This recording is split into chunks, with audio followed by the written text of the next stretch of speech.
মতো চিত্তে হৃদয়ের আবেগ অনুভূতি উজাড় করে সমবেত কণ্ঠে বলি আলহামদুলিল্লাহ।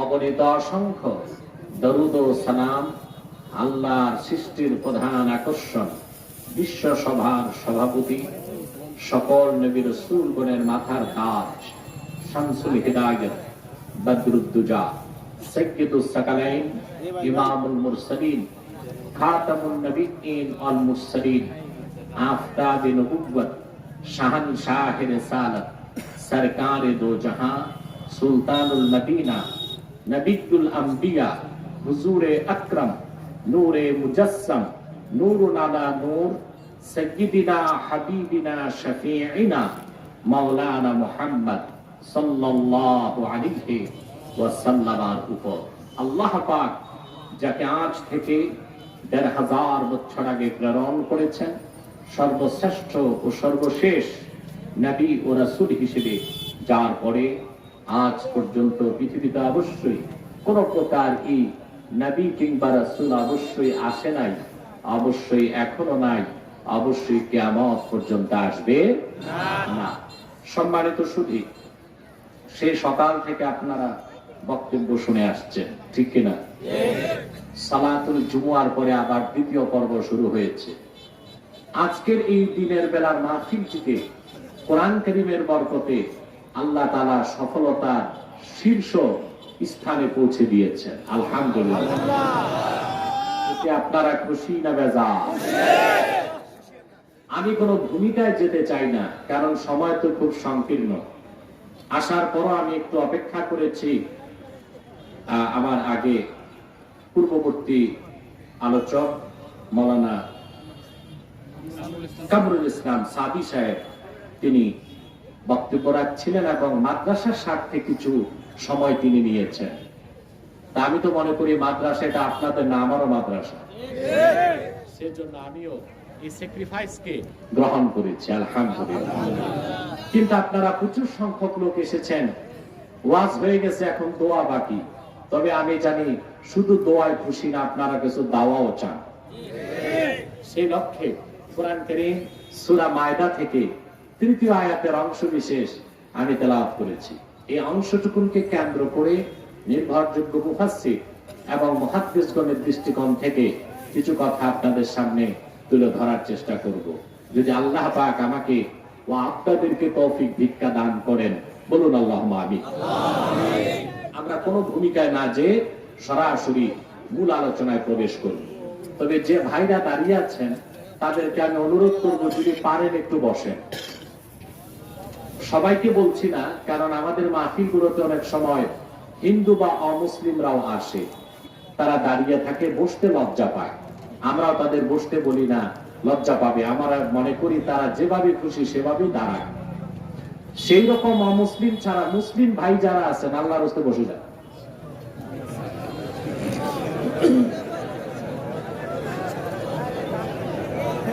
তবে যুবকদের মধ্যে যাদের জিন্সের প্যান্ট, তাদেরকে বসতে বলি না, কারণ জিন্সের প্যান্ট যাদের, এটা আমি বুঝি না, এটা পাও দিয়ে সেলাই করছে না সেলাই করে পা দিচ্ছে। ওরা যদি জোর করে বসে তো চিচেন থাক, দরকার নাই, তারাই থাক। বাকি মিলনকে বলবো স্বেচ্ছাসেবক দিয়ে রোডে যে আওয়াজ হচ্ছে হয়েছে তা টোটাল বন্ধ করে দিতে হবে। প্রিয় সুধী, আর দেরি নয়, সরাসরি মূল আলোচনায় প্রবেশ করছি। আমার সঙ্গে আপনারাও তিলাওয়াত করুন, যেন প্রতিটি অক্ষরে নূর আল্লাহ তাআলা আমাদের সিনায় মানকুশ করে দেন, বলেন আল্লাহুম্মা আমিন। আউযু বিল্লাহি মিনাশ শাইতানির রাজীম। বিসমিল্লাহির রাহমানির রাহিম। আল-ইয়াওমা আকমালতু লাকুম দীনাকুম ওয়া আতমামতু আলাইকুম নি'মাতি ওয়া রাদিতু লাকুমুল ইসলামা দীনা। সাদাকাল্লাহুল আযীম। করুন সাদাকাল্লাহুল আযীম। ওয়া সাদাকা রাসূলুহুন নাবিয়্যুল হাবিবুল কারীম ওয়া নাহনু আলা যালিকা মিনাশ শাহিদিন ওয়াশ শাকিরিন ওয়াল হামদু লিল্লাহি রাব্বিল আলামিন। সম্মানিত সুধী, আল্লাহ তাআলা সূরা মায়েদাতে ইরশাদ করেছেন 3 নম্বর আয়াতে, আল ইয়াউমা আকমালতু লাকুম দীনাকুম, আজকের এই পবিত্র হজের দিন আমি তোমাদের জন্য আমার দিনকে পরিপূর্ণ করে দিলাম। ওয়া আতমামতু আলাইকুম নি'মাতি, আর তোমাদের উপর আমার নিয়ামতকে পরিসমাপ্ত করলাম। ওয়া রাদিতু লাকুমুল ইসলাম দীনা, আই আখতারতু লাকুমুল ইসলাম দীনান ফাকাত। সাউন্ড কমে গেল কেন? কারেন্ট চলে গেছে, জেনারেটর নাই। ওয়া রাদিতু লাকুমুল ইসলাম দীনা, আই আখতারতু লাকুমুল ইসলাম দীনান ফাকাত। আর একমাত্র আমার রাসূল মুহাম্মদ সাল্লাল্লাহু আলাইহি সাল্লামের রক্ত ঝরা দ্বীন ইসলামকে দিন হিসেবে মনোনীত করলাম, স্বীকৃতি দিলাম, গ্রহণ করলাম, গৃহীত করলাম। সুবহানাল্লাহ। এই কথার অর্থ কি আপনারা অনুধাবন করতে পেরেছেন? পারেন না। আপনারা বসে যান, বাম পাশে বসেন। একজন দাঁড়িয়ে থাকবেন না, বসে যান। আমি বহু তার থেকে দেখতেছি এই সাইডের লোকগুলো ইয়াজুজ মাজুজের কাজ নিছে। বসেন।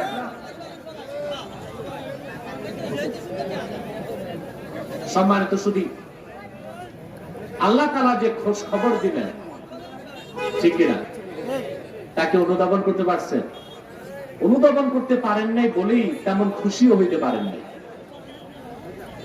এই আয়াতের ফজিলত বর্ণনা করতে যে ইমাম তিরমিজি সুনান তিরমিজির একটা হাদিস এনেছেন। আমি যে আয়াত পড়লাম, একদিন আব্দুল্লাহ বিন আব্বাস রাদিয়াল্লাহু তাআলা আনহুমা, আল্লাহ রাসূল সাল্লাল্লাহু আলাইহি ওয়াসাল্লামের আপন চাচাতো ভাই, তিনি সূরা মায়েদা পড়তেছিলেন। আর ওনার সামনে মুসলমানদের সাথে অনেক ইহুদিরাও বসেছিল। সেই ইহুদিদের মধ্যে ছিল আরবের সবচেয়ে বড় ইহুদি ধর্মের আলেম কাবুল আহবার। কাবুল আহবার। হাদিসটি সহিহ বুখারীতে এসেছে কিতাবুল ইলমে, হাদিসটি এসেছে তিরমিজিতে, কিন্তু ইহুদির নামটা এসেছে মুসনাদ ইমাম আহমদ বিন হাম্বলে। কাবুল আহবারও বসা। হযরত আব্দুল্লাহ বিন আব্বাস রাদিয়াল্লাহু তাআলা আনহুমা যখন সূরা মায়েদা পড়তে যে আল ইয়াউমা আকমালতু লাকুম এই অংশে পৌঁছলেন, বসার থেকে ইহুদি আলেম কাবুল আহবার দাঁড়ায় গেছে। সুবহানাল্লাহ। এই আয়াত কাবুল আহবারের হৃদয়ে এমন ভাবে স্পর্শ করেছে, সে বলল, ইবনে আব্বাস, লা নাযালাত হাযিহিল আয়াতু আলাইনা লাত্তাখাযনা যালিকাল ইয়াওমা ঈদা। এই রকম একটি শুভ সংবাদের আয়াত কোরআন কারীমের মধ্যে আছে, আমি তো জানতাম না। যদি আমাদের নবী মুসার উপর আল্লাহ এরকম কোন আয়াত নাযিল করতেন, খুশির আতিশয্যে আমরা আয়াত নাযিলের দিনটাকে ঈদের দিন বানায় নিতাম। হযরত আব্দুল্লাহ ইবনে আব্বাস রাদিয়াল্লাহু তাআলা আনহুমা তিনি তখন বলেন, ইহুদি, তুমি তো জানো না। ক্বালা ওয়াল্লাহি ইন্নাহা নাযালাত আলা রাসূলিল্লাহি সাল্লাল্লাহু আলাইহি ওয়াসাল্লাম ফি ইয়াউমি ঈদাইন, ইয়াউমি আরাফাতা ওয়া ইয়াউমি জুমআ। ইহুদি, তোমার জানা নাই, আল্লাহ তাআলা তার আখিরি নবী মুহাম্মদ সাল্লাল্লাহু আলাইহি ওয়াসাল্লামের উপর এই আয়াত নাযিল করেছেন এমন একদিন, যেই দিন ডবল ঈদ হয়েছে। দিনটি ছিল হজের দিন, দিনটি ছিল শুক্রবার। চিন্তা করেছেন, কোরআন শরীফের একটি আয়াতের অংশ শুনে কাবুল আহবার ইহুদিদের সবচেয়ে বড় আলেম বসার থেকে দাঁড়ায় গেছে। পরবর্তীতে হযরত ওমরের খেলাফতের সময় সে ইসলাম কবুল করে মুসলমান হয়েছে, তাবেঈ হওয়ার মহান মর্যাদা লাভ করেছিলেন।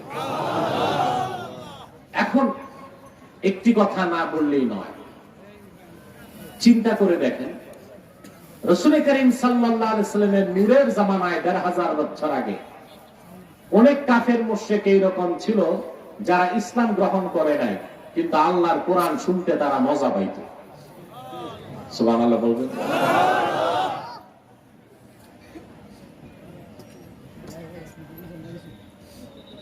হযরত আব্দুর রব দানাপুরি লিখেছেন, সিরাত সাক্ষী, ইতিহাস সাক্ষী, আল্লাহর হাবিব নূর নবী মুহাম্মদ সাল্লাল্লাহু আলাইহি সাল্লামের জামানায় কাফেরদের বড় বড় নেতা আবু জেহেল, আবু সুফিয়ান, আবু লাহাব, উতবা, শাইবা, মুগীরা সারা রাত জেগে থাকতো। তখন আল্লাহর রাসূল কাবার চত্বরে তেলাওয়াত করবেন। আল্লাহর হাবিব সাল্লাল্লাহু আলাইহি সাল্লামের নূরের জবান থেকে কোরআনের তেলাওয়াত শুনে আবু জেহেল, আবু লাহাব সারা রাত পার করে দিত, টের পেত না। চিন্তা করে না জামাত দেশে এমন কিছু মুসলিম নামদারি আছে যারা ইসলামের নামটা শুনতে চায় না, কোরআনের আওয়াজটাও তাদের ভালো লাগে না। আমার দৃষ্টিতে আবু জেহেল তাদের চেয়ে অনেক বেশি ভালো ছিল। আছে এরকম নামদারি মুসলমান বাংলাদেশে? ইসলাম তো মানতেই চায় না, কোরআনের আওয়াজও বরদাস্ত করতে চায় না। আবু জেহেল খারাপ ছিল, ইসলাম গ্রহণ করে নাই, কিন্তু তার মতো কাফেরও কোরআন শুনতে মজা পেত। আবু জেহেল আপনারা ঘৃণা করেন না? আপনাদের মধ্যে কেউ ছেলের নাম রাখেন আবু জেহেল? কত ঘৃণা আবু জেহেল। আমরা কোন সন্তানের নাম আবু জেহেল কখনো রাখি না। অন্যান্য নাম রাখে, আজে বাজে নাম রাখে, কন্যা, বন্যা, হকিস্টিক, ব্যালিস্টিক, জুতা, স্যান্ডেল, এইসব নাম রাখে, কিন্তু আবু জেহেল নামটা রাখে না। কিন্তু দুঃখ পরিতাপের বিষয় মুসলমান, আজ তোমার সমাজে এমন নিকৃষ্ট মুসলিম নামধারী নাস্তিক আছে যে আবু জেহেলের চেয়ে নিকৃষ্ট, আল্লাহর কোরআন শুনতেও চায় না, কোরআনের আওয়াজ বন্ধ করে দিতে চায়। আমার দৃষ্টিতে তারা আবু জেহেল, আবু লাহাবের চেয়ে নিকৃষ্ট, তাতে সন্দেহ।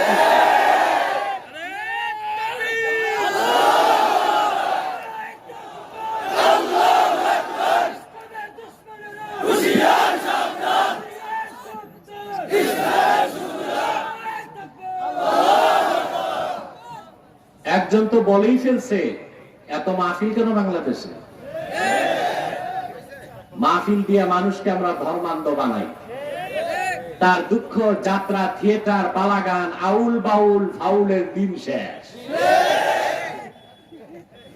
আচ্ছা বলেন ভাই, বাংলাদেশে যে এক ওয়াক্ত নামাজ পড়ে না, ৬ ওয়াক্ত মদ খায়, এইরকম খবিশটাও, এইরকম খবিশ না, এইরকম বাজে মানুষটাও জানে যে আসলে ওয়াজ মাহফিলই ভালো, গান বাদ্য ভালো না।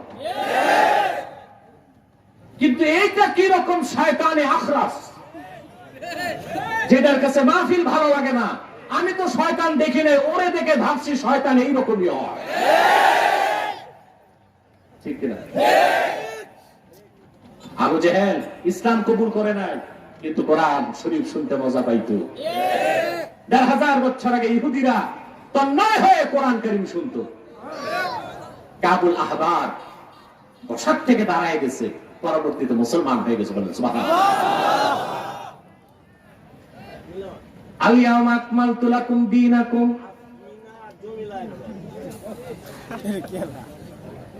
এই আয়াতের ফজিলত এত বেশি কেন? প্রশ্ন আসে না? কথা বলেন। আল্লাহ 2 ঈদের দিন নাজিল করেছেন আয়াত, আরাফার দিন, জুমার দিন। প্রশ্ন আসে না এত ফজিলত কেন? আমার ভাইরা, এই আয়াতের মাধ্যমে আল্লাহ তাআলা পূর্বের যত ধর্ম, যত মতবাদ, যত ইসলাম সবকিছুকে রহিত করে দিয়েছেন।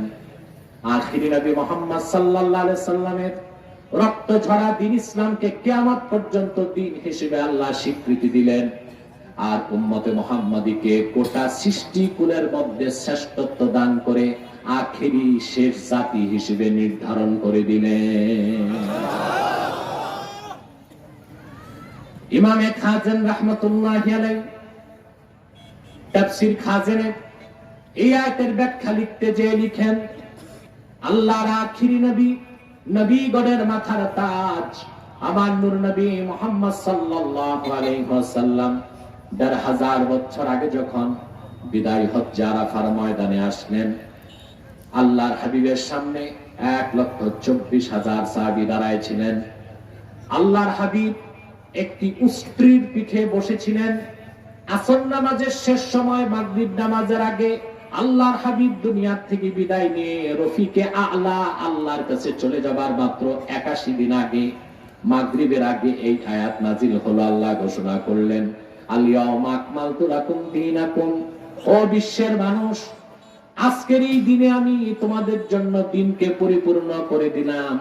ওয়া আতমামতু আলাইকুম নি'মাতি, তোমাদের উপর আমার নিয়ামতকে সমাপ্ত করলাম। ওয়া রাদিতু লাকুমুল ইসলাম দীনা, আর একমাত্র ইসলামকে দিন হিসেবে মনোনীত করলাম। এই আয়াত নাজিলের পর সাহাবায়ে কেরাম খুশিতে আত্মহারা। সুবহানাল্লাহ। এর চেয়ে বড় মুসলমানের বিজয় আছে? যিনি সুবহানাল্লাহ জোরে বলতেছেন, সবার সাথে সুর ঠিক রেখে বলবেন, বেশি জোরে না। প্রিয় সুধী, খেয়াল করছেন কথা? আমরা দ্রুত সামনে বাড়তেছি কারণ আমাদের সময় তো কম। আবার আসর নামাজও সামনে, ঠিক কিনা? তবে আসর নামাজ এখানেও জামাত করতে পারবেন। আর আমি এতটুকু আগে ছাড়বো যেন নিজ মসজিদে যেও পড়তে পারেন। কথা বুঝতে পেরেছেন? প্রিয় ভাই বন্ধুগণ, ভালো করে খেয়াল করেন। আল্লাহ সুবহানাহু ওয়া তাআলা এই আয়াত নাযিলের পর খুশিতে সাহাবায়ে কেরাম আত্মহারা। শুধু আবু বকর সিদ্দিক রাদিয়াল্লাহু তাআলা আনহু কান্না করতেছেন। যুবকরা রাগ করে বললেন, লিমা ইয়াবকি হাযা শাইখ, আমরা খুশিতে আত্মহারা, আর এই বুড়া মানুষটা কান্না করছে, না বুঝে কেন? এই লোকটা খুশির মধ্যে কেন কান্না করছে? বুঝে আমাদের চেয়ে বেশি, কিন্তু কান্না করছে কেন? সিদ্দিক আকবর জবাব দিলেন, শোনো যুবকেরা, এই আয়াত নাজিলের কারণে তোমরা যেমন খুশি হয়েছো, আমিও তো কম খুশি হই নাই। কিন্তু আমি আরেকটা জিনিস বুঝতে পেরেছি, তোমরা বুঝো নাই। এই পৃথিবীতে আল্লাহর দ্বীন কায়েমের জন্য লক্ষাধিক নবী আল্লাহ পাঠিয়েছেন, দ্বীন পরিপূর্ণ হয় নাই। কিন্তু আখিরি নবী মুহাম্মদ সাল্লাল্লাহু আলাইহি সাল্লামের 23 বছরের মেহনতের কারণে সেই দ্বীনকে আল্লাহ পরিপূর্ণ করে দিয়েছেন। আমি তো বুঝতে পারছি আল্লাহর আখিরি নবী মুহাম্মদ সাল্লাল্লাহু আলাইহি সাল্লামের দায়িত্ব আদায় হয়ে গেছে। আর বেশি দিন নূর নবী আমাদের মাঝে থাকবেন না, অতি শীঘ্রই বন্ধুর মিলনে চলে যাবে। সেই কথা মনে জাগার কারণে আমি আমার চোখের পানি ধরে রাখতে পারছি না। খেয়াল করছেন মুসলমান, কত বড় নিয়ামতের কথা আল্লাহ বলেছেন। আল্লাহ পূর্বে 1 লক্ষের উপর নবী পাঠিয়েছেন, ঠিক না? দিন পরিপূর্ণ হয়েছে? হয় না। আদম থেকে ঈসা পর্যন্ত লাখের উপর নবী আসলেন। একজন নবী দিনের কাজ করার পর, দিন পরিপূর্ণ হবার আগে নবী বিদায় নিতেন, আরেক নবী আসতো, ঠিক না? ইমাম রাজি তাফসীর কবির লেখেন, ইন তারাকা শাইআম মিনান নাসিহাতি ওয়াল বায়ান ইয়াস্তাদরিকুহু মাইয়াতি বাদা। একজন নবী যা বাকি রেখে যেতেন, আরেক নবী এসে তা ধরতেন। সেই নবী আবার কাজ করতে করতে দিন বাকি থেকে যেত, তিনি চলে যেতেন, আরেকজন আসতেন। এভাবে যুগে যুগে দেশে দেশে লাখের উপর নবী আসলেন। হাজার হাজার বছর দিনের দাওয়াত দিলেন, তারা দিন পরিপূর্ণ হয় নাই। কিন্তু আখিরি নবী, নবীগণের মাথার তাজ, আমার নবী মুহাম্মদ সাল্লাল্লাহু আলাইহি ওয়াসাল্লাম ১৫০০ বছর আগে মাত্র 23 বছর দাওয়াত দিলেন। মক্কায় 13 বছর, মদিনা মুনাওয়ারায় 10 বছর। রাসূলুল্লাহ 23 বছরের মেহনতের কারণে আল্লাহ পাক দ্বীন ইসলামকে পরিপূর্ণ করে দিলেন। শুধু পরিপূর্ণ করছেন না, পরিসমাপ্ত করছেন। একটা ইকমাল আর একটা ইতমাম, দুটো জিনিস। একটা ইকমাল আর একটা কি? ইতমাম। একটা হচ্ছে পরিপূর্ণ আর একটা পরিসমাপ্ত। আপনি কোরআন শরীফ খুলে সূরা ইয়াসিন পড়া ধরছেন, অর্ধেক পড়ার পর কোন এক ব্যক্তি এসে খবর দিল যে জলদি আসেন, আপনার বাবা ডাকতেছে। আপনি পড়া শেষ করলেন না, কাজটা পরিপূর্ণ করে চলে গেলেন। আপনি অসমাপ্তের সাথে পরিপূর্ণ করলেন, পরিসমাপ্তির সাথে পরিপূর্ণ করেন না। সেজন্য আল্লাহ তাআলা বলে দিলেন, আমি আমার আখিরি নবী নূর নবী মুহাম্মদ সাল্লাল্লাহু আলাইহি সাল্লামের রক্ত ঝরা দিনকে শুধু পরিপূর্ণ করি নাই, পরিসমাপ্ত করে দিয়েছি। তার মানে এই দিনকে যারা গ্রহণ করবে, কিয়ামত পর্যন্ত এই দিনের অনুসারীদের ইহকালীন কল্যাণ ও পরকালীন মুক্তির জন্য অন্য কোন মানুষের কাছে, মতবাদের কাছে, মতাদর্শের কাছে খয়রাত করার কোনো দরকার হবে না। সুবহানাল্লাহ বলবেন না? দিন পরিপূর্ণ, দিন পরিসমাপ্ত, বলেন সুবহানাল্লাহ। এখন খুব সূক্ষ্ম একটা প্রশ্ন, ইসলামকে আল্লাহ দিন বলেছেন, আর আল্লাহর দিন হচ্ছে ইসলাম, ঠিক কিনা? এই দিন অর্থ কি তা তো বুঝতে হবে, না বুঝে তো আমরা কোরআন শরীফের অপব্যাখ্যা করি। কি বলি? হ্যাঁ, আমরা বলি লাকুম দীনুকুম ওয়ালিয়া দিন। আল্লাহ বলছে ধর্ম যার যার তার তার, ঠিক কিনা? সহিহ আল বুখারী। এটা কি সহিহ বুখারীতে আসছে না কোরআন শরীফে?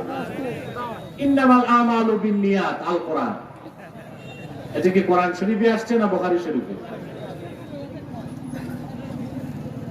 আল ইয়াউমা আকমালতু লাকুম দীনাকুম, আজকে আমি দিন পরিপূর্ণ করলাম। এই দিন অর্থ কি তা আমাদের কোরআন থেকে বুঝতে হবে। কোরআন কারীমে আল্লাহ তাআলা চারটি বিষয়কে দিন বলেছেন। আমার দিকে তাকান, কয়টি জিনিস? এক, কর্মফল। আল্লাহ দিন বলছেন। কর্মফল কি বলছে? যেমন আল্লাহ তাআলা বলেন আলহামদুলিল্লাহি রাব্বিল আলামিন আর রাহমানির রহিম মালিকি ইয়াউমিদ্দিন। আয় মালিকি ইয়াউমিল জাযা, এখানে দিন অর্থ জাযা, কর্মফল। যেমন কর্ম তেমন ফল। এই ফল দিবেন আল্লাহ কোন দিন? আরে ভাই কথা কও, বুঝো না আমার কথা? আমার কথা বোঝা যায়? আমি তো আপনাদের মতো হুনুইন কোইন ইডি পারি না, কিন্তু আপনারা তো বুঝতেছেন আমার কথা নাকি? উত্তর তো দিতে হবে। স্টেজ খুব নড়বড়ে, আমার একটু ভয় তো লাগে না। আমি জোয়ান মানুষ, বুড়া মানুষদের কোমরের হাড্ডি একটা ঠিক থাকবে। আল্লাহ স্টেজ সবসময় মজবুত করবেন। আলেমরা আমাকে একটু বেশি ভালোবাসে, আমি আসলে একটু বেশি আলেম চলে আসে, তো তাদের বসার জন্য তো সম্মানের সাথে স্টেজটা বড় করবেন, ঠিক কিনা? ভাই বন্ধুগণ, কথা খেয়াল করছেন? তাহলে দিনের একটা অর্থ কি? কর্মফল। কর্মফল, এর জন্য আরবিতে বলা হয় কামা তাদিনু তুদান, যেমন কর্ম তেমন ফল। ইংলিশে একই কথাটা আছে, as you sow so you reap, আছে না? ঠিক একই অর্থে আল্লাহ বলেছেন লাকুম দীনুকুম ওয়ালিয়া দিন। ওখানে দিন অর্থ ধর্ম না, অর্থাৎ লাকুম জাযাউকুম ওয়ালি জাযাই। কাফেররা, তোমরা যে শিরক করো, কুফর করো, সেই জন্য আল্লাহর পক্ষ থেকে শাস্তি তোমরা পাবে, তোমাদের কর্মের ফল পাবে। ওয়ালি জাযাই, ওয়ালিয়া দিন আর ওয়ালি জাযাই। আর আমি যে আল্লাহর তাওহীদের কথা বলি, সেটার আজরুন আযীম আল্লাহ আমাকে দান করবে। সুবহানাল্লাহ। এখানে দিন অর্থ কি ধর্ম না কর্মফল? বুঝতে হবে কিনা? আমার ভাইরা, আল্লাহ রাব্বুল আলামিন ঈমানকে দিন বলেছেন। যেমন আল্লাহ তাআলা বলেন আতুআল্লিমুনাল্লাহা বিদীনিকুম আই বিঈমানিকুম, তোমাদের অন্তরে যে ঈমান আছে, দিন আছে, সেটার ব্যাপারে আল্লাহরে কি শিখাইতে চাও নাকি? আল্লাহ তো জানেন ঈমান আছে না নাই, দিন আছে না নাই। তাহলে দিনের একটা অর্থ ঈমান। একই কথা আল্লাহ মাত্র বলেছেন ওয়া মান ইয়াবতাগি গায়রাল ইসলামি দীনান ফালান ইউকবালা মিনহু ওয়া হুয়া ফিল আখিরাতি মিনাল খাসিরিন। আল্লাহ পাক বলেছেন, আর যে হতভাগা ঈমান আনয়ন করবে না, তার নামাজ, তার রোজা, তার হজ, তার যাকাত, তার দাড়ি টুপি, জুব্বা কুর্তা, কোনো কিছুই আল্লাহর কাছে কবুল হবে না, বরং কাল কিয়ামতের দিন সে ক্ষতিগ্রস্তদের কাতারে শামিল হয়ে যাবে। এখানে দিন অর্থ কি? ঈমান। দিন অর্থ কি? তাহলে আমরা দেখলাম দিনের একটা অর্থ আল্লাহ নিয়েছেন কর্মফল, দিনের আরেক অর্থ নিয়েছেন ঈমান, দিনের আরেক অর্থ আল্লাহ নিয়েছেন ইতাআত, ইবাদত, আনুগত্য। সুবহানাল্লাহ।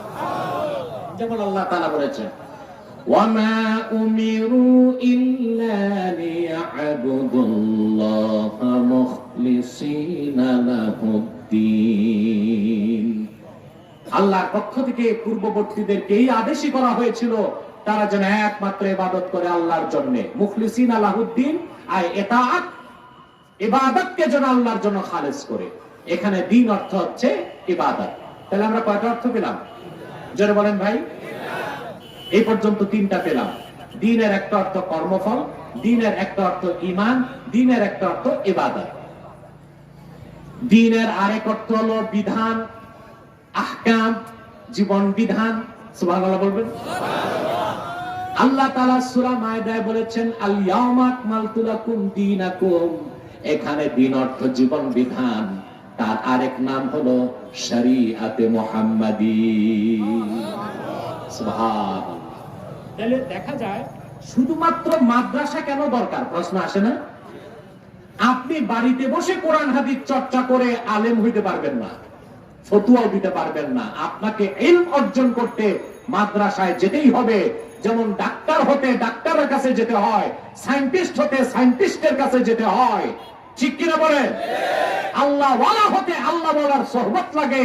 কোরআন হাদিস শিখতে আলেমের সাহচর্যে থাকতে হবে, প্রাতিষ্ঠানিক ভাবে কোরআন হাদিস শিখতে হবে। আমার দেশে এখন কিছু হাইব্রিড স্কলার বের হয়েছে। হাইব্রিড স্কলার, হাইব্রিড বক্তা। ওনারা জীবনে মাদ্রাসায় পড়ে নেই, স্কুল কলেজ থেকে এসে 2 বছর মাদ্রাসায় প্রশিক্ষণ নিয়ে এখন স্কলার।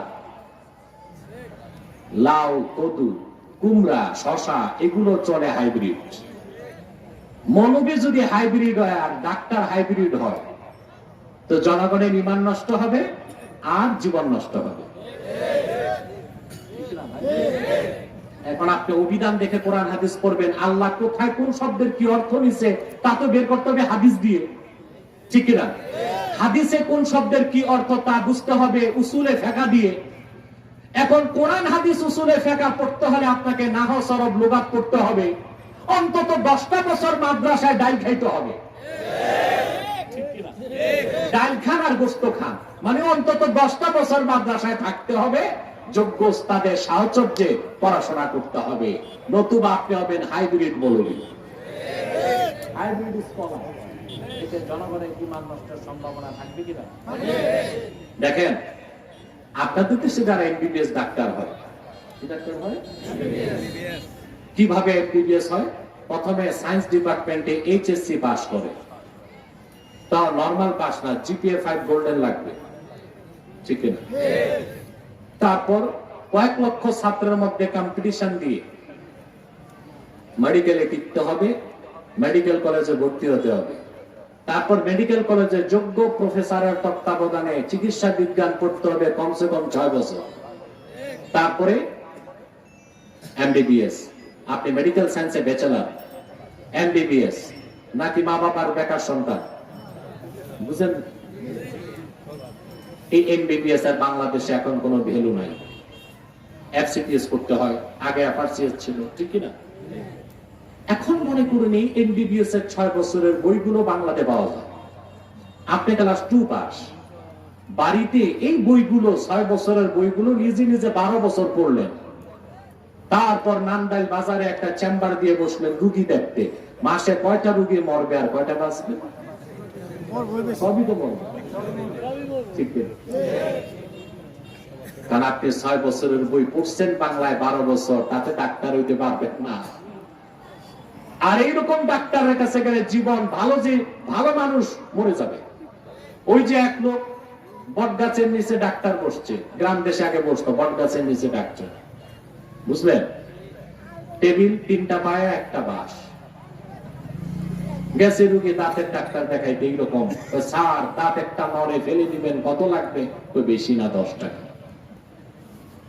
বট গাছের নিচে ডাক্তারের কাছে তো আর সায়েন্টিফিক ইনস্ট্রুমেন্ট নাই, কামারের দোকানে সারাশি একটা দিগা, খুব কষ্ট করে দাঁত একটা বের করছে। রুগী 10 টাকা বের করছে, তো হবে না, 40 টাকা লাগবে। কেন? তোমার চিৎকারে আমার 3 রুগী ভাগছে। তাদের 30, তোমার কত? 40। রুগী চিন্তায় পড়ে গেছে, আসলাম নরবরে দাঁত নিয়ে, এইটা ছুটাইতে এত কষ্ট কেন? হা করে দেখে নরাটা জায়গা মতোই আছে, ভালোটাই ফেলে দিচ্ছে। সেজন্য ফার্সিতে প্রবাদ আছে, নিম্মুল্লাহ খাতরে ঈমান, নিম হাকিম খাতরে জান। হাতুরা মৌলবী ঈমান নষ্ট করবে, আর হাতুরা ডাক্তার জীবন নষ্ট করবে। আমার দেশে এখন কিছু বুদ্ধিজীবী বের হয়ে গেছে, উকিল, ম্যাজিস্ট্রেট, ব্যারিস্টার, সারা জীবন দুর্নীতি করে বাড়ি গাড়ি করছে। এখন দাড়িগুলো পেকে গেছে, ওনারা কোরআন হাদিস পড়াশোনা করে টক শোতে ফতুয়া দেওয়া শুরু করছে।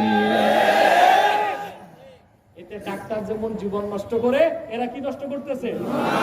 দেখেন, একদিন শব্দের কয়টা অর্থ পাইলেন? জোরে বলেন। কথাগুলো কেন বুঝালাম বুঝছেন তো? এই যার তার কাছ থেকে দিন শিখবেন না। তিরমিজি শরীফের শেষ হাদিসের মধ্যে এসেছে মুহাম্মদ বিন সিরিনের কথা, ফানজুরু আম্মান তাখুযুনা দীনাকুম। যার কাছ থেকে দিন শিখবা, আগে দেখো সে দিনদার কিনা। যার কাছে দিন নাই, তার কাছে দিন শিখা জায়েজ নয়। যার কাছে ঈমান আছে, দিন আছে, যার সিরাত ভালো, সুরাত ভালো, নেককার, পরহেজগার, তার কাছ থেকে দিন শিখতে হবে। বক্তার যদি দিনের কথা বলে, শোনা যাবে না, কারণ সে মধুর সাথে বিষ মিশায় দিতে পারে। মধুর সাথে বিষ মিশায় দিতে পারে। হচ্ছে কিনা? হচ্ছে। বাংলাদেশে 2টা জিনিস এখন সস্তা, একটা পীর হওয়া আর একটা বক্তা হওয়া। মুরিদ কয় খান জুটলেই পীরানে পীর দস্তগীর। সুলতানুল আরিফিন, জুবদাতুল কারিম, উমদাতুল আরিফিন, হযরতুল হাজ, মাথায় বড় তাজ, তুবাই শিবনে ফুবাই। কিন্তু পীর সাহেবের না এলেম আছে, না আমল আছে, না শরীয়ত জানে, না তরিকত জানে, না হাকিকত জানে, না মারিফত জানে। একটা জানে, মাইরের পর। দেখেন না টুকটুকি আছে, তো বুঝতেছে ডোল পিঠা, এদিকে একটু কমই আছে। ডোল পিঠা, এটার নাম দিয়েছে মারিফত। এটা মারিফত না মাইরের পর? এটা কি? তা দিনের কয়টা অর্থ পেলেন? দিনের একটা অর্থ কর্মফল, দিনের একটা অর্থ ঈমান, দিনের একটা অর্থ ইতাআত, দিনের একটা অর্থ জীবন বিধান। সূরা মাইদাতে যে আল ইয়াউমা আকমালতু লাকুম দীনাকুম, এখানে দিন অর্থ কি? জীবন বিধান। সুবহানাল্লাহ। আমার ভাইয়েরা, এই দিনের কথা আল্লাহ তাআলা বলেছেন, ওয়া রাদিতু লাকুমুল ইসলাম দীনা। শুধুমাত্র ইসলামকে দিন হিসেবে আল্লাহ তাআলা দিন হিসেবে ইসলামকে মনোনীত করেছেন, স্বীকৃতি দিয়েছেন, আর সবকিছুকে রহিত করে দিয়েছেন। যত ধর্ম, যত কর্ম, যত মতবাদ, যত তন্ত্র, যত মত, যত পথ, সবকিছুকে আল্লাহ তাআলা নাকচ করে দিয়েছেন। কিয়ামত পর্যন্ত দিন হিসেবে আল্লাহ তাআলা শুধু ইসলামকে স্বীকৃতি দিয়েছেন। আমাদের দেশে এক শ্রেণীর লোক বলে যে আমরা অসাম্প্রদায়িক বাংলাদেশ গড়তে চাই। সময় কত এখন? হ্যাঁ, আসর নামাজের সময় হয়ে গেছে, এই জন্য অনেক ভাই নামাজের জন্য চেষ্টা করছে। একটি লোক উঠবেন না, আমরা ইনশাল্লাহ সময় মতোই ছেড়ে দিব, যেন ওযুও করতে পারেন, নামাজও করতে পারেন। যে যেখানে আছেন ওখানেই বসে যান, 1 সেকেন্ডে বসে যান। এত সুন্দর পরিবেশ নষ্ট করার গুনাহের দায় নিবেন না। আল্লাহ কবুল করুন। আর আলহামদুলিল্লাহ, সাইকোলজিস্ট যারা, সাইকোলজিস্ট তারা বলে 45 মিনিট বক্তব্য হয়ে যাবার পর মানুষের মনোযোগ সরে যায়। কয় মিনিট? আমাদের 45 মিনিট পার হয়ে গেছে। তবে আমরা আরেকটু কথা বলতে হবে, যেহেতু একটা মেসেজ আপনাদেরকে দিতে চাই। ওয়াজ মাহফিলের মূল কি? একটা বার্তা, একটা মেসেজ আপনাকে নিয়ে বাড়ি যেতে হবে, ঠিক কি না? অনেকেই বলে যে আমরা অসাম্প্রদায়িক বাংলাদেশ গঠন করতে চাই। ইসলাম কায়েম না করে অসাম্প্রদায়িক বাংলাদেশ গঠন করা যাবে না। কারণ প্রত্যেক ধর্মই সাম্প্রদায়িক, ইসলাম একমাত্র সকল সাম্প্রদায়িকতার ঊর্ধ্বে। কিভাবে? আমার যুক্তির কাছে আসেন। হিন্দু ধর্ম, নাম থেকেই বোঝা যায় ধর্মটা একটা সম্প্রদায়ের, হিন্দুদের জন্য। ইহুদি ধর্ম নাম থেকে বোঝা যায় ধর্মটা ইহুদির, খ্রিস্টান ধর্ম নাম থেকে বোঝা যায় ধর্মটা খ্রিস্টানের, বৌদ্ধ ধর্ম নাম থেকে বোঝা যায় ধর্মটা বৌদ্ধের। আল্লাহর কোরআনের কোথাও একটি আয়াত দেখাতে পারবেন ইসলামকে বলা হয়েছে দীনুল মুসলিমিন, মুসলমানের ধর্ম বলা হয়েছে নাকি বলেন? বরং আল্লাহর হাবিবের দিনকে আল্লাহ বলেছেন দীনুল্লাহ, আল্লাহর ধর্ম। বলেন সুবহানাল্লাহ। কি বলছেন আল্লাহ? দীনুল্লাহ, আল্লাহর দিন। ইযা জাআ নাসরুল্লাহি ওয়াল ফাতহু ওয়া রাআইতান নাসা ইয়াদখুলুনা ফি দীনিল্লাহি আফওয়াজা। ইসলামকে আল্লাহ বলেছেন দীনুল্লাহ, আল্লাহর দিন। অতএব সাম্প্রদায়িকতার ধুয়া তুলে আল্লাহর জমিনে আল্লাহর দিন কায়েমের বাধা 14 কোটি মুসলমান বাংলায় মেনে নেবে না, মেনে নেবে না।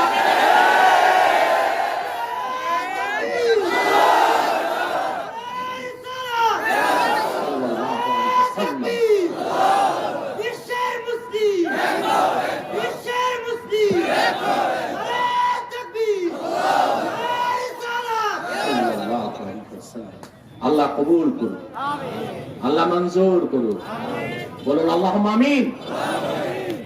বাংলাদেশে এমন কিছু মানুষ আছে ইসলামকে সহ্য করতে পারে না।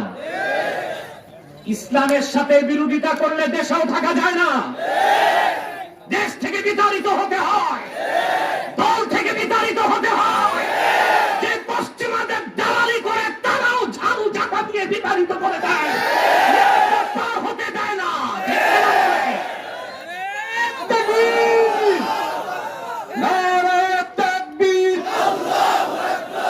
ইসলামের শত্রুরা, কোরআনের শত্রুরা হুঁশিয়ার সাবধান।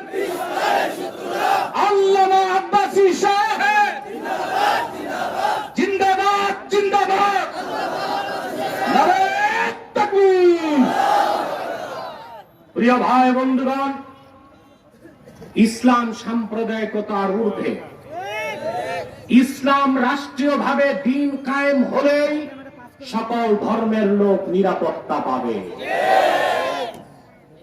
সকল জাতি গোষ্ঠী তার অধিকার পাবে। সেখানে শ্বেতাঙ্গ কৃষ্ণাঙ্গের কোনো বৈষম্য থাকে না, ধনী গরিবের কোনো বৈষম্য থাকে না, কেউ আমির কেউ ফকির থাকে না। বৈষম্যের প্রাচীরকে ইসলাম মিটিয়ে দেয়। আদম সন্তান হিসেবে প্রতিটি মানুষের মানবিক অধিকারকে ইসলাম রক্ষা করে, ঠিক কিনা বলেন? সেই দিন মানতে চান? ব্যক্তি জীবন, সমাজ জীবন না রাষ্ট্র জীবনে? সব জায়গায়, ঠিক কিনা বলেন? এখন আসেন দিন ইসলামের ব্যাখ্যাটা দিয়ে শেষ করে দিচ্ছি। 3টি জিনিসের সমষ্টির নাম দিন। কয়টি? ঈমান, ইসলাম, ইহসান। 3 মিলে দিন ইসলাম। সুবহানাল্লাহ। কয়টি হলো? ঈমান, ইসলাম, ইহসান। 3 মিলে দিন ইসলাম, ঠিক কিনা? প্রথম হলো ঈমান। প্রথম কি? যার ঈমান নাই সে কোনোদিন ইসলামে ঢুকতে পারবে না। আগে ঈমান এনে মুমিন, মুমিন হবার পর ইসলাম গ্রহণ করে মুসলিম। ঈমান না এনে মুসলমান হবার কোনো সুযোগ নাই। ইসলাম, দিন ইসলামের মূলটাই হচ্ছে ঈমান। ইসলাম আর অন্য ধর্মের মধ্যে, মানব রচিত মিথ্যা আশ্রিত বিকৃত ধর্মের মধ্যে পার্থক্য হচ্ছে এটাই যে অন্য ধর্মে প্রথা মানলে ধার্মিক হওয়া যায়, আর ইসলামে ঈমান না আনলে মুসলমান হওয়া যায়। যেমন কোন হিন্দু সে যদি রামকৃষ্ণের অস্তিত্বকে বিশ্বাস না করে কিন্তু 12 মাসে 13 পূজা করে, হিন্দু সমাজ তারে হিন্দু বলে মেনে নিবে। কোন খ্রিস্টান যদি জেসাসকে, যিশুকে বিশ্বাস না করে, বাইবেলের একটা লাইনও বিশ্বাস না করে, গির্জায় যদি যাতায়াত করে তারে খ্রিস্টান বলা হবে। ইহুদি যদি ডেভিডকে, জ্যাকবকে, মসিকে বিশ্বাস নাও করে, সে যদি সিনাগগে যাতায়াত করে তারে ইহুদি বলা হবে। বৌদ্ধ যদি গৌতম বুদ্ধকে বিশ্বাস নাও করে, প্যাগোডাতে যাতায়াত করে তারে বৌদ্ধ বলা হবে। কিন্তু একটি সূচের পিছনের ক্ষুদ্র ছিদ্র দিয়ে একটা উট যদি যেতে পারে, তারপরও আল্লাহর কোরআনের একটি আয়াতকে যদি কেউ অস্বীকার করে, হাজার নামাজ রোজার দ্বারাও সে মুসলমান হতে পারবে না। আগে কি না দিন ইসলাম কয়টা জিনিস? প্রথম কি? এটা আসল। একটা মজার কথা বলে যায়, আপনারা কোরআন শরীফ কতটুকু মনোযোগ দিয়ে পড়েন আমি জানি না, কিন্তু মনোযোগ দিয়ে পড়বেন। বিত্তাদাব্বুর ওয়া তাফাক্কুর, কোরআন শরীফ যত তাদাব্বুরের সাথে পড়বেন, ইলমে মারিফাতের নূরের জগতে আল্লাহ আপনাকে তত উন্নতি দিবেন। দেখেন, আল্লাহর কোরআনের কোথাও আল্লাহ তাআলা কোন একজন কাফের মুশরিককে ইসলামে প্রবেশ করার কথা বলেন নাই, বরং কাফের মুশরিকদেরকে বলেছেন ঈমান আনতে, আর মুমিনদেরকে বলেছেন ইসলামে প্রবেশ করতে। চিন্তা করেন, মাঝে মধ্যে একটু পড়বেন আর চিন্তা করবেন। কাফের মুশরিকদেরকে আল্লাহ কোরআন শরীফে কোথাও বলেন নাই মুসলিম হও, তাদেরকে বলেছেন আগে মুমিন হও, আর মুমিনকে বলেছেন মুসলিম হও। যেমন আল্লাহ তাআলা বলেছেন, ইয়া আইয়ুহাল্লাযীনা আমানুত্তাকুল্লাহা হাক্কা তুকাতিহি ওয়া লা তামুতুন্না ইল্লা ওয়া আনতুম মুসলিমুন। হে মুমিনগণ, আল্লাহকে যথাযথ ভয় করো আর মুসলমান না হয়ে মৃত্যুর স্বাদ নিও না। একই কথা সূরা বাকারা 208 নম্বর আয়াতে আল্লাহ বলেন, ইয়া আইয়ুহাল্লাযীনা আমানু দুখুলু ফিস-সিলমি কাফা ওয়া লা তাত্তাবিউ খুতুওয়াতিশ শাইতান। ঈমানদার, ইসলামে পুরোপুরি প্রবেশ করো, শয়তানের অনুসরণ করো না। তাহলে আগে মুমিন, তারপরে মুসলিম। আগে কি, তারপরে কি? মুসলিম। ঈমান এনে মুমিন হবেন, তারপরে ইসলামে প্রবেশ করে মুসলিম হবেন। এখন ঈমান কি? আমি যদি ঈমানের সংজ্ঞা এখন দেই, দিন যাবে, রাত যাবে, শেষ করা যাবে না। কিন্তু আমার কাছে এমন একজন ব্যক্তির সংজ্ঞা আছে, যে সংজ্ঞার পর সংজ্ঞা লাগবে না। তিনি ইমাম আজম আবু হানিফা রাহমাতুল্লাহ। তিনি ঈমানের সংজ্ঞা বলেছেন, আল ঈমানু ওয়া মুজাররাদু তাসদীকিন নবী মুহাম্মদ সাল্লাল্লাহু আলাইহি ওয়াসাল্লাম বিমা জাআ বিহি মুহাম্মাদুন সাল্লাল্লাহু আলাইহি ওয়াসাল্লাম উলিমা যারুরাতান। শুধু আল্লাহ রাসূল মুহাম্মদ সাল্লাল্লাহু আলাইহি ওয়াসাল্লামকে বিশ্বাস করার নামই হলো ঈমান। সেজন্য কেউ যদি সারা জীবন বলে আশহাদু আল্লা ইলাহা ইল্লাল্লাহ, সে মুমিনও হবে না, মুসলিমও হবে না। একবার যদি কেউ বলে আশহাদু আন্না মুহাম্মাদার রাসূলুল্লাহ, সে মুমিনও হয়ে যাবে, মুসলিমও হয়ে যাবে। কারণ যে ব্যক্তি আল্লাহর রাসূল মুহাম্মদ সাল্লাল্লাহু আলাইহি ওয়াসাল্লামের রিসালাতকে বিশ্বাস করে নিবে, সে তো 30 পারা কোরআনকে মেনে নিবে। আর কোরআনকে মেনে নেওয়ার মানে সে আল্লাহর উলুহিয়াতকে মানলো, তাওহীদকে মানলো, ইবাদতকে মানলো, আখিরাতকে মানলো, সালাতকে মানলো, হাসরকে মানলো, জান্নাতকে মানলো, জাহান্নামকে বিশ্বাস করলো, পরকালকে বিশ্বাস করলো। শুধু মুহাম্মদ সাল্লাল্লাহু আলাইহি ওয়াসাল্লামের রিসালাতকে বিশ্বাস করার সঙ্গে সঙ্গে আল্লাহ পাক বান্দার অন্তরে ঈমানের 70টা শাখা গেঁথে দিবে। বাংলার মানুষ ঈমান চিনল না, এই জন্য কথায় কথায় ঈমান নষ্ট করে। ঠিক কিনা বলে? প্রথমে ঈমান, প্রথম কি? তারপরে ইসলাম। ইসলাম কি? আমাদের দেশে নেতারা ব্যাখ্যা করে, সুন্দর তাফসীর করে আমাদের চেয়ে। ওনারা বলেন ইসলাম অর্থ শান্তি। না, এক কথায় বলা যাবে না ইসলাম অর্থ শান্তি। ইমাম রাজি তাফসীর করেছেন, আল ইসলাম আসলুহু মিনাস সিলমে হুয়াল ইনকিয়াদুজ যাহির মা শারতে ইনকিয়াদিল বাতিন।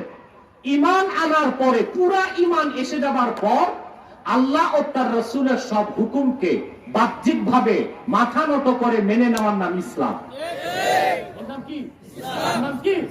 ইসলাম। এবার ঈমান বুঝছেন, ইসলাম বুঝছেন। 3 নাম্বার কি? ইহসান। ইহসান কি? ওয়ামা উমিরু ইল্লা লিয়া'বুদুল্লাহা মুখলিসিনা লাহুদ্দীন। এই ইখলাস, এটা হচ্ছে ইহসান। অর্থাৎ সমস্ত ইবাদত হবে আল্লাহর সন্তুষ্টির জন্য। কার জন্য? এটার নাম ইহসান। আপনি যখন ঈমান আনবেন মুমিন, আপনি যখন আত্মসমর্পণ করবেন মুসলিম, আপনি যখন ইখলাসের সাথে ইবাদত করবেন আপনি মুহসিন। আপনি মুমিন হবার পর অবশ্যই জান্নাতে যাবেন। যদি শরীয়তের সব নাও মানতে পারেন তবে ফার্স্ট চান্সে নয় সেকেন্ড চান্সে জাহান্নামে জ্বলবেন, তারপর জান্নাত পাবেন। আর যদি আপনি মুসলিম হতে পারেন তাইলে আল্লাহ হিসাব নিবেন, তারপরে জান্নাতে যাবার সম্ভাবনা আছে। কিন্তু আপনি যদি মুহসিন বান্দা হতে পারেন, আল্লাহ ওয়াদা করেছেন বিনা আযাবে কম হিসাবে ফার্স্ট চান্সে আপনাকে জান্নাত দিয়ে দিবেন। তাহলে আজকে আমাদের মেসেজ কি? কি নিয়ে বাড়ি যাবেন? আমরা দল মত সবকিছুর ঊর্ধ্বে দ্বীন ইসলামকে ভালোবাসবো, পরিপূর্ণ ঈমানদার হব, ইসলামের সমস্ত বিধানকে মানবো, আর ইবাদত বন্দেগী যা করব কার জন্য করব? আল্লাহর জন্য করব। তাহলে আমরা হব দ্বীনদার মুমিন মুসলমান।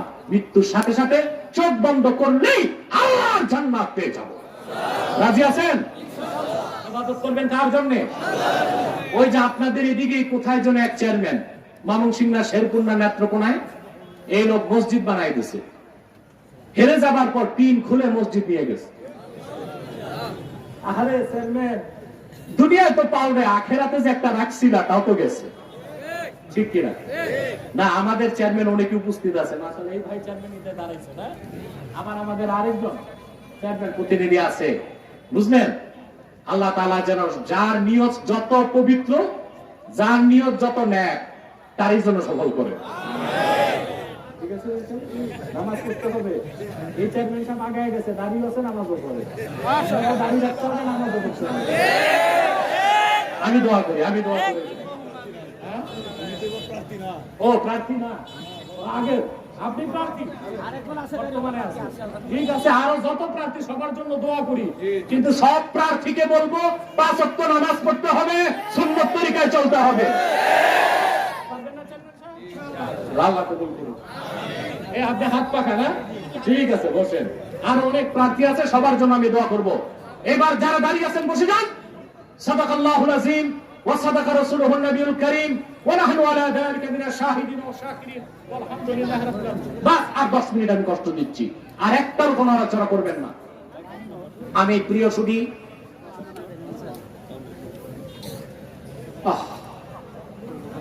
মিলন কোথায় আছো? এই তো আমার কাছেই বসে আছে। বসো বসো বসো।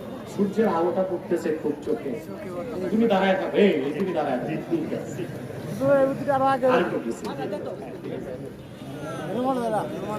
আচ্ছা থাক থাক, বসে যাও, কিচ্ছু হবে না। সূর্যের আলো লাগলে আমার গুনাহ মাফ হবে, আমি কষ্ট করতেছি দিনের জন্য। সব বসো, সব বসে যাও, সোজা জনগণের দিকে তাকাও। প্রিয় ভাই বন্ধুগণ, আর কষ্ট দিব না, শুধু একটি কথা বলে যাব। আপনারা দিনের বেলা হাজার হাজার জনতা এসেছেন, আমি একটু হুঁশিয়ারি উচ্চারণ করে যাই। আপনাদের এখানে সব দলের লোক আছেন, কেউ আওয়ামী লীগ, কেউ বিএনপি, কেউ জাতীয় পার্টি, কেউ জামাত। এখানে বিভিন্ন পীরের মুরিদ আছেন, আছেন না? এখানে আলিয়া মাদ্রাসার ছাত্র আছেন, কওমি মাদ্রাসার ছাত্র আছেন, সবাই আছে, আছে কিনা? কিন্তু এই মাঠে কোন দলের পরিচয় আছে আপনাদের? মাদ্রাসার পরিচয়, মাসলাকের পরিচয়? এখানে আমাদের একটাই পরিচয়, আমরা মুসলমান। আমরা কি মুসলমান? প্রিয় নান্দাইলবাসী, ময়মনসিংহবাসী, আপনাদেরকে দুহাত ধরে আমার করজোড় অনুরোধ, দলীয় মতভেদ থাকতেই পারে, তা থাকবে রাজপথে, সংসদে, তা থাকবে রাজনৈতিক মঞ্চে, কিন্তু 3টি স্বার্থে আপনারা ঐক্যবদ্ধ হয়ে যাবেন। সকল দলের, রাজনৈতিক দলের কর্মী, সকল পীরের মুরিদ, সকল মাদ্রাসার ছাত্র, সকল মাসলাকের অনুসারী, ইসলামের সুমহান স্বার্থ রক্ষায়, মুসলমানদের মৌলিক দাবি দাবা আদায়ে, আর বাংলাদেশের স্বাধীনতা সার্বভৌমত্ব রক্ষায় সকল দলের মুসলমানকে ঐক্যবদ্ধ হবার শপথ নিতে হবে। কারণ আজ আমার বাংলাদেশের দিকে বিদেশিরা চোখ দিয়েছে, কিনা? মধ্য এশিয়ায় তালেবানের মাইর খাইয়া ভাগছে, এখন দৃষ্টি দিছে বাংলাদেশের দিকে। আমরা সুস্পষ্ট কণ্ঠে সাম্রাজ্যবাদী আগ্রাসী পশ্চিমাদের বলে দিতে চাই, 14 কোটি মুসলমানের বাংলাদেশে সবুজ লাল পতাকার দিকে তাকালে চোখ খুলে ফেলা হবে। আমার বাংলার খনিজ সম্পদে হাত দিতে আসলে সেই কালো হাত ভেঙে টুকরা টুকরা করে দেওয়া হবে।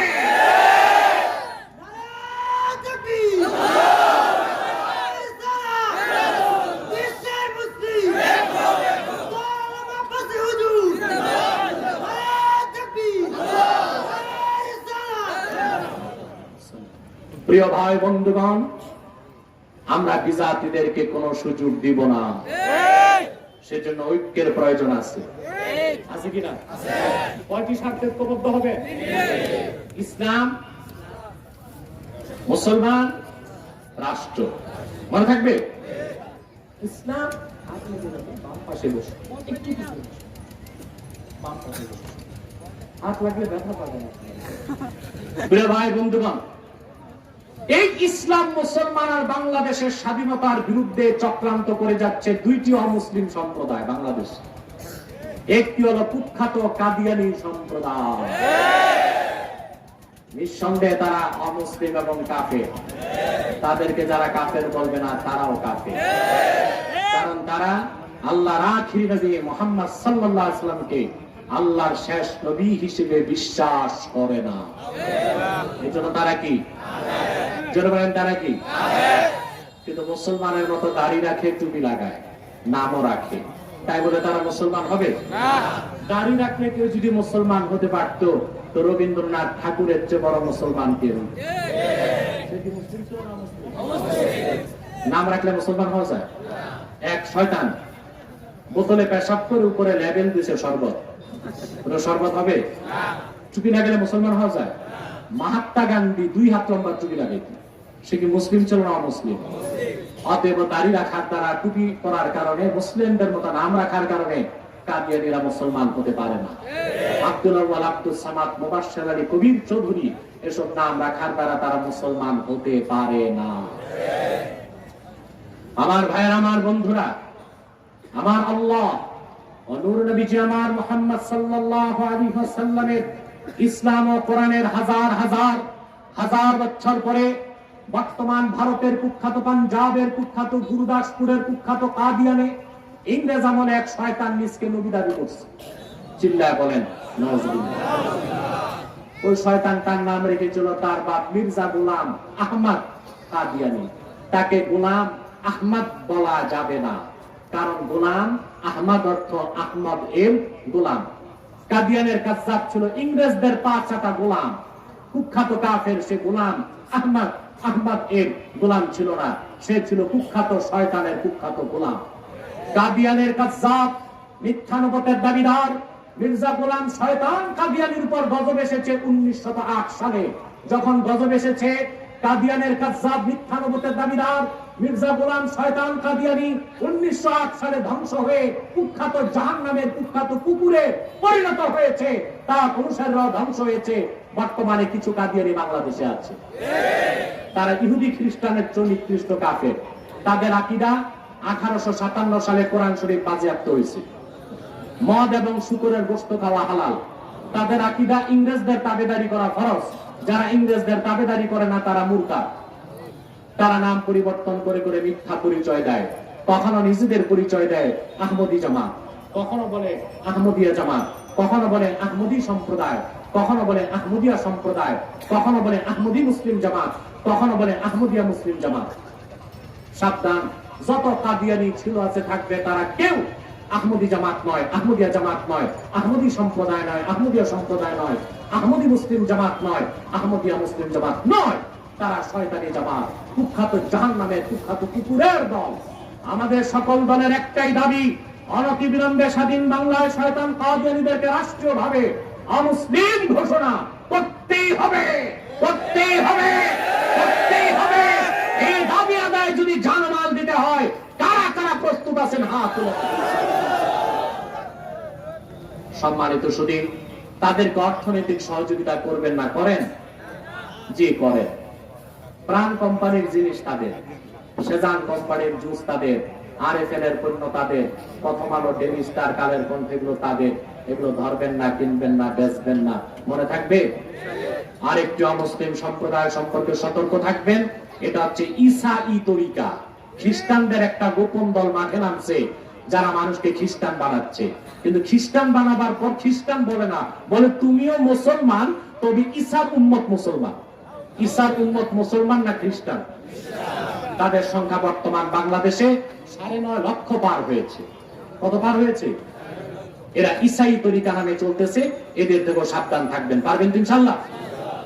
তৃতীয় আরেকটা ফিতনার ব্যাপারে না বললেই নয়, সেটা হচ্ছে হিজবুত তাওহীদ। এটা আরেকটা গোমরা পথভ্রষ্ট দল, এদের থেকে দূরে থাকবেন। পারবেন তো ইনশাআল্লাহ? আমি আপনাদের সবার জন্য দোয়া করি।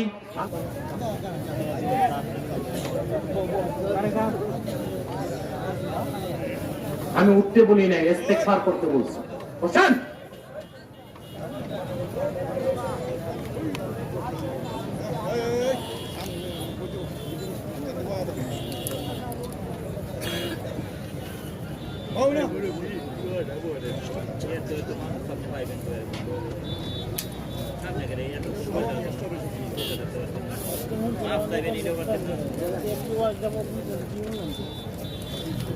حسنة وفي الآخرة حسنة وقنا عذاب النار ربنا ظلمنا أنفسنا وإن لم تغفر لنا وترحمنا لنكونن من الخاسرين আল্লাহ তাআলা দক্ষিণ বরিল্লা মদিনাতুল উলুম মাদ্রাসা এতিমখানার উদ্যোগে আয়োজিত আজকে ষষ্ঠ বার্ষিক ওয়াজ মাহফিলে দুপুর বেলা থেকে শুরু, সকাল থেকে শুরু, আসর নামাজ সমাগত। আল্লাহ তোমার হাজার হাজার মুমিন মুসলমান বান্দা পর্দার আড়ালের মা বোন নিয়ে হাত তুলেছি। এতগুলো মানুষের মধ্যে যার দুটো হাত তোমার ভালো লাগে, তার দুটো হাতের বিনিময়ে আমাদের জীবনের সব গুনাহ খাতা তুমি মাফ করে দাও। আল্লাহ তাআলা হৃদয়ের গভীর থেকে দোয়া করি, আল্লাহ তোমার আখিরি নবী নূর নবী আমার মুহাম্মদ সাল্লাল্লাহু আলাইহি ওয়াসাল্লাম আজ থেকে ১৫০০ বছর আগে দুনিয়া থেকে বিদায় নিয়েছেন। হায়াতুন নবী হিসেবে জান্নাতুল ফেরদাউস রওজা মুবারকে বিশ্রাম নিয়েছেন। জীবনে একবার তোমার আখিরি নবী, নবীগণের মাথার তাজ নূর নবী আমার মুহাম্মদ সাল্লাল্লাহু আলাইহি ওয়াসাল্লামে জান্নাতুল ফেরদাউস রওজা মুবারকে উপস্থিত হয়ে গেল। আল্লাহ তোমার হাবিবের নূরের কদমে দরুদ ও সালামের হাদিয়া দেবার আগে আল্লাহ তুমি ডাক দিও না।